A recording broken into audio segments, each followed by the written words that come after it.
very proud of that. Yeah. So I think we might be live. I'm just going to check, Robert. Let's see. Let's see if we're live. Sometimes it takes a few seconds, but I think we're live. So I'm just going to share this to the group, and then we'll get started with our book club, third book club. I'm so pumped. Oh yeah, we're live. It's real. That's the fun thing. It's like stop swearing the fun thing about this book club is it literally was just an idea in my head back in the summer. I'm like, you know what? How do I get more people reading personal finance books? And I'm like, oh, well, I'm actually part of a personal book club just with some of my girlfriends. And so I'm like, maybe I could do something online with people that follow me, and we have that kind of thing. And so you're my third guest it's December. So I guess I started this on, I think, August. Then I had with Aaron Lowry, and then I had Andrew Hallam from Millionaire Teacher in September. And you're my third one, my last one of 2017. Oh, I'm honored.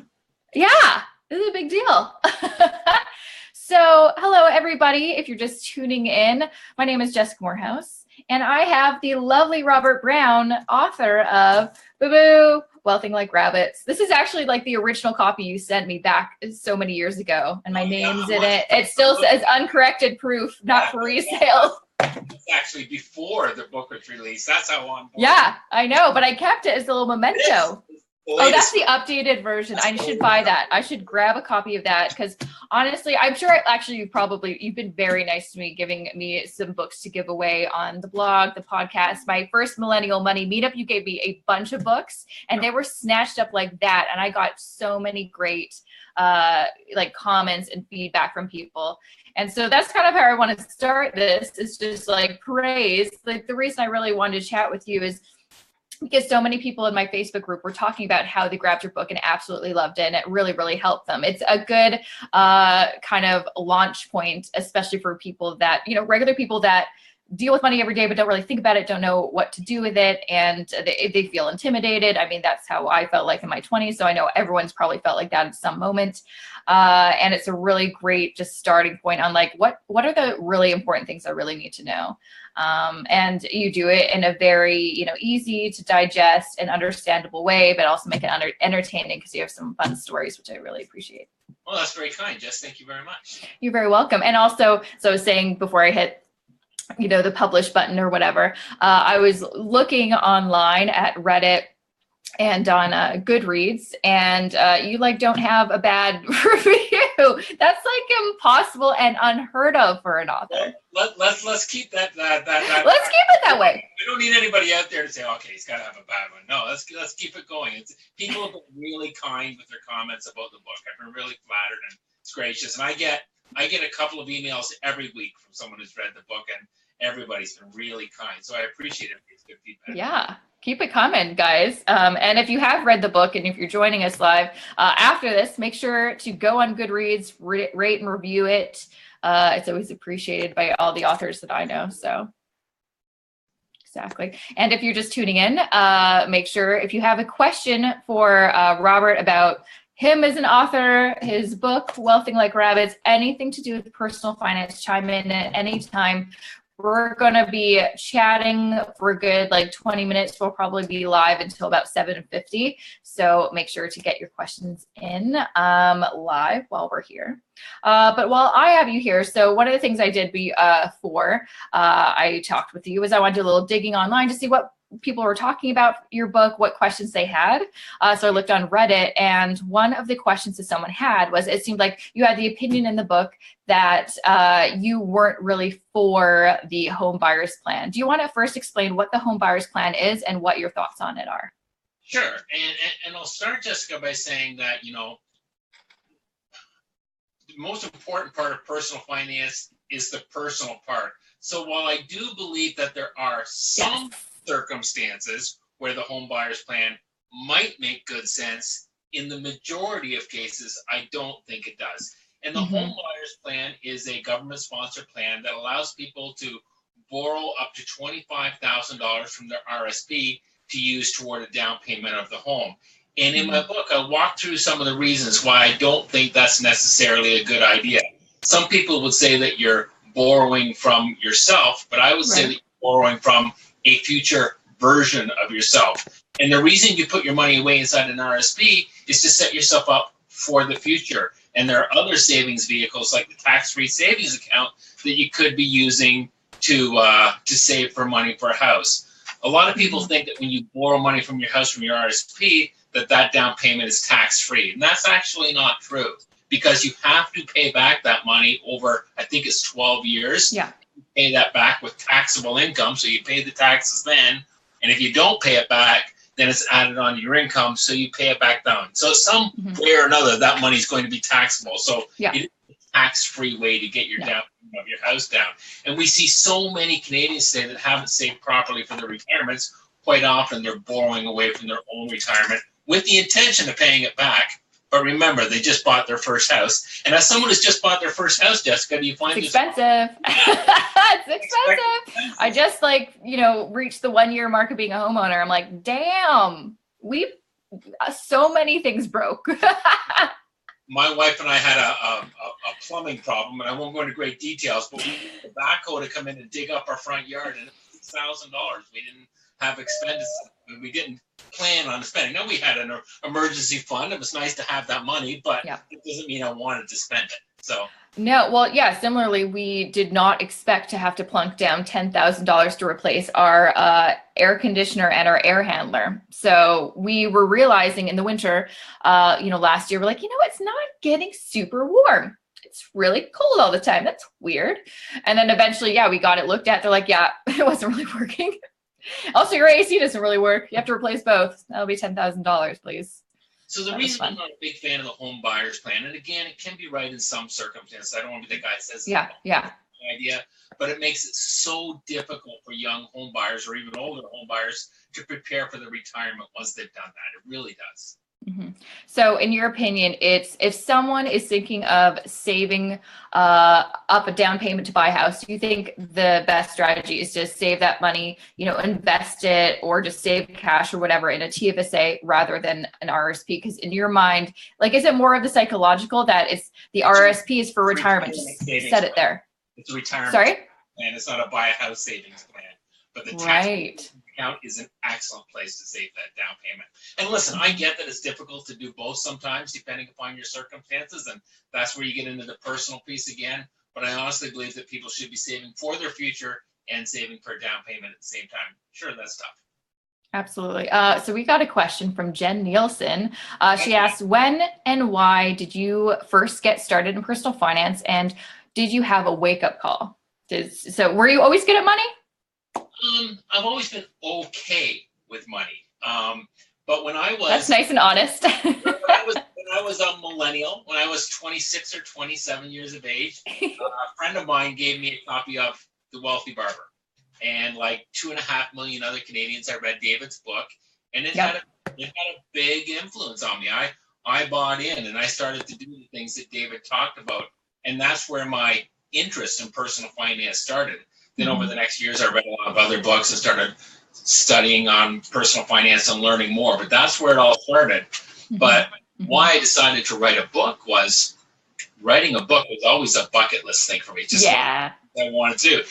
And when I started, it wasn't necessarily going to be a personal finance book. It could have been about something else. But then my wife looked at my own bookshelf, and there's like 30 different finance books behind there. She said, well, why don't you try to write a book that's aimed at helping millennials or people of a younger generation learn how to manage their money better. And that's where it all started. So do you have plans? Because, this book has been out for a little while.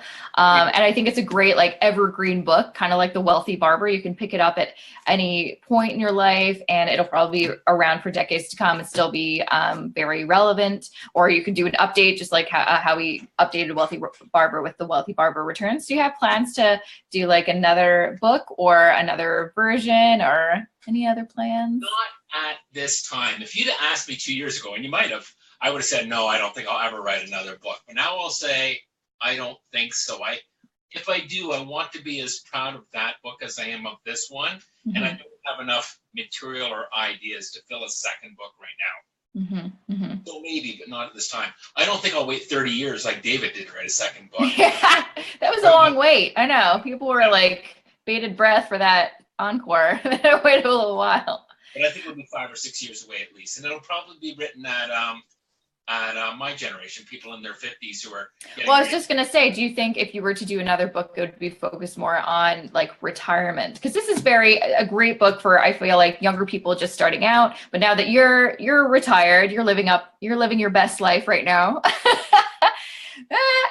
But maybe that would be a good, I think that would be interesting for me to, or just, or early retirement, or just all those things. I personally find, since I have kind of the foundational things for me, you're kind of like, okay, what's next? And retirement, early retirement is kind of an interesting concept. It's a great point, because when I wrote Wealthing Like Rabbits, I had a very clear vision of what I wanted to do.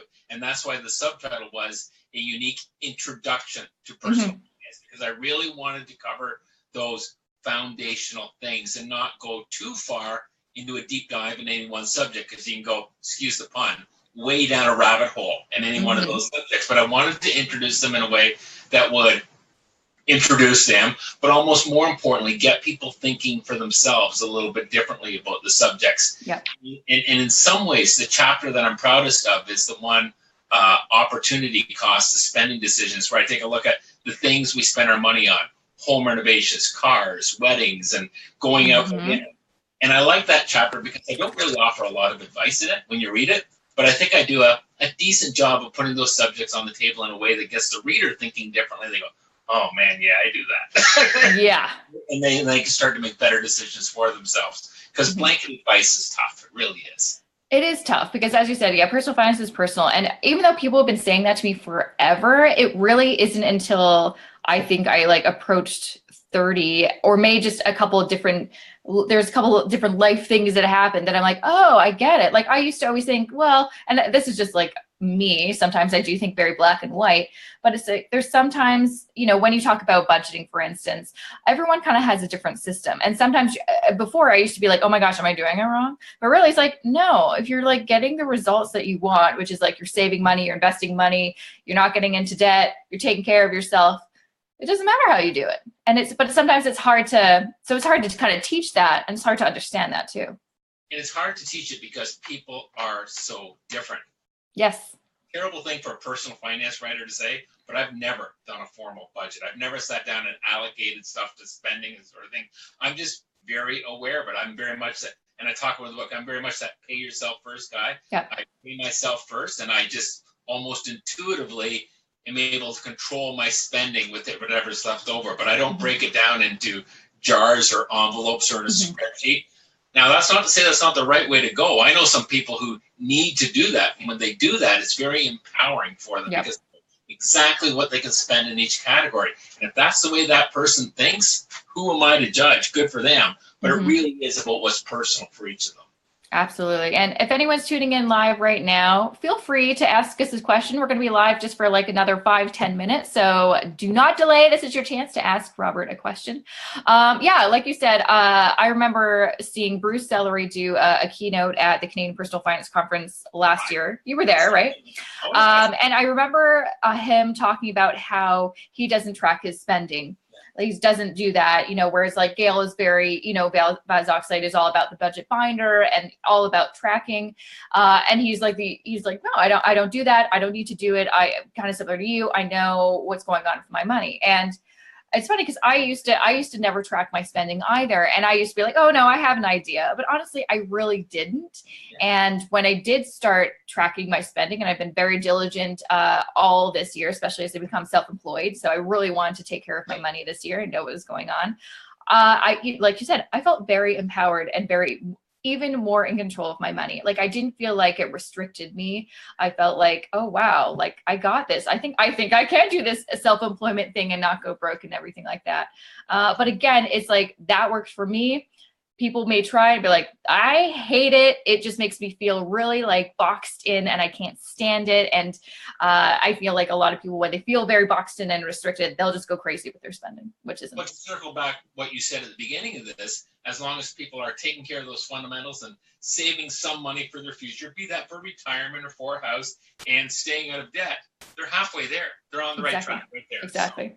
So, Jen has another question. Thank you, Jen. Okay. Now that you are retired, what are some things you'd like to spend your time and money doing? Oh, that's a really good question. What do you do? I read an awful lot. I spend a lot of time reading, and I think when I go to my local chapters, they should greet me like Rob, just like, hey. we all know me so well. So I spend an awful lot of time reading. My wife and I have a cottage north of Peterborough, so in the summertime I spend as much time there as I can. Try to get out in the water and do a little bit of boating, that sort of thing as well. And the rest of my time is, I like to think of myself as semi-retired. I still do a lot of speaking engagements around the subject of personal finance, usually at colleges and universities. And obviously, I'm still involved in marketing and promoting the book. Mm-hmm. So you're not, I like that, semi-retired. Well, I've been talking to a lot of people lately about what early retirement means. And it doesn't mean that you're just retiring early necessarily, like sometimes it could be, but sometimes it just means I got to leave my 9-to-5 job, and now I can focus my time on, working part-time at something I like that doesn't earn me a lot of money because I don't need the money. Which is exactly what happened to me. I had an opportunity to leave the company I was working for. They were downsizing, blah, blah, blah, blah. So I had an opportunity to leave and try something else. And the book was just being released at that time. And because I lived a frugal lifestyle, I wasn't in a position where I had to rush out and get another job. So it allowed me to try something different. So I don't think of myself as retired. I still work at this, and my wife has a business and I help her out with that. And I don't know what's around the corner for next year. Another opportunity comes along, I might try something new, but it's nice to have the freedom to do it. Absolutely. We've got a question from Leah. What is the most common money mistake you see people in their 20s make? Excessive credit card debt. Oh, really? So you just think they're just swiping like crazy, not thinking of the consequences? And I base that on, I mentioned I do a lot of speaking at colleges and universities, and almost all of the questions around debt circle around, I've got a lot of credit card debt, how should I pay it off? So one of the cautionary tales I always tell young students is, I'm not anti-credit card. Credit cards can be a very good thing to help you build your credit rating, but if you're using your credit card and you honestly don't know how you're going to pay for that usage, that's a bit of an issue. It sounds like a funny thing to say. Don't use your credit card unless you've got the money in the bank to pay for it. Well, then why would I need my credit card? Well, then you shouldn't be using it. And I have that conversation all the time. But credit card debt can be dangerous, and it can build up so fast, and it's so expensive. And there's that lack of pain when you use your credit card as opposed to pulling out cash and actually having to pay for something. So I see a lot of young people carrying credit card debt.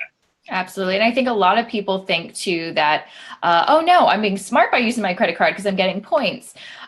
For me, I have like this love-hate relationship with those reward programs. Yeah, you can totally get like free flights and cash back. And I think that's awesome. But I think sometimes, because it is sort of like gamifying credit card, it is kind of making it's like, well, the more you spend, the more you get. It's like, yeah. So it's like, yeah, I'm sure I've never gotten I've gotten discounted flights because of my credit card use, but I probably haven't gotten as much rewards or whatever as some of the other people out there. But that's because I like to limit my credit card use, just because even though I've never had a personal issue with it, I just know it's so easy to just, and that's when I do overspend, it's because I use my credit card too much. Well, I saw a post from you not too long ago that you switched from credit card back to debit card. Yeah, so I use debit for all of my day-to-day purchases. I just use credit for basically my bills or pre-planned expenses. So if I know I have to buy a flight, I'll definitely put it on my credit card to get. So it's like I always make sure I have the cash to pay it, and I'm just very cautious about that because it can ruin people's lives, and I'm very conscious of that.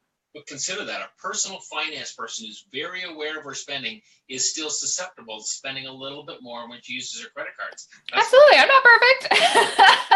Well, none of us are, and the credit card companies are so good. And what I tell young students is, why do you think the credit card companies spend so much time and money in their marketing programs around their reward program? Because they know people will use their credit card more.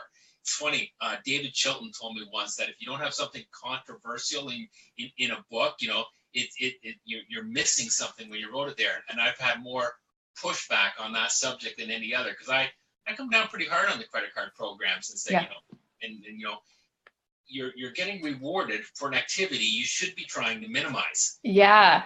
That doesn't make sense. I have 3 credit cards and I book my flights with them too. And yes, I get a 1% cash back when I do that, but that's not why I do it. It just goes automatically off my bill. I can't collect points, but I'm always having that conversation with people. Yeah, I know. And do you think it's just because when people get in, or especially young people get into the credit cards, they just are so uninformed? Because I know, I remember my university days and there were boosts and they were like, hey, you want a credit card? I'll give you a Frisbee, which is like the worst sign up bonus. Number one, there's better sign up bonuses out there for you. There's Frisbees, like they just don't know. Shirts, and there's all kinds of them out there. But when I speak, I do a little section in my presentation called Did You Know? Did you know this thing about your credit card? And I go on for about 10 minutes about all the different ways they can charge you. And I have adults coming up to me later and said, I had no idea. I had no idea I paid more interest when I do a cash advance than I did on my regular thing. I had no idea I start paying the interest as soon as the money comes out of the machine. I had no idea. So it's not just young people. It's a lot. Yeah, it's everybody. Okay, well, to kind of wrap up, and in case anyone, Jen or Leah, if you're still there and you have another question, this is the time to post it. But my kind of last question to you, I guess, is since you do talk to a lot of young people, what is the most, I know we talked about credit cards a little bit, but what is like the most important thing that you want them to know, or what do you feel like is the smartest thing that they can do to kind of kickstart a good, responsible financial life for themselves? I'll give you 2. Number 1 is once they graduate and they're out in employment making an income, start a savings plan, start a long-term savings plan, and an automatic one, whether it's weekly or bi-weekly, however they get paid. And part of that is because of the power of compound interest and how much money they could have further down the road. But honestly, it's about establishing the habit, the discipline of saving. The sooner you start that, the easier it'll be to carry throughout your life. It's hard for someone to say age 42 to start a savings plan when in all their adult life they haven't been doing it all. But if people start younger, it's so much easier. And I'm speaking from my own personal experience. I started my savings plan when I was 26 and read David's book, and it was easier that way. And the second thing is to avoid what I call dumb, excessive consumer debt. It's probably unrealistic to say to avoid all debt, but I say dumb, unrealistic debt. We're running out of time, aren't we? No. There's a couple of people who've just chimed in because they knew it was time. So first, just some praise from Stacy. Hey guys, love your book, Rob. Yeah. And Ellen, if you could make one new rule or legislation for credit cards, what would it be to help better regulate them?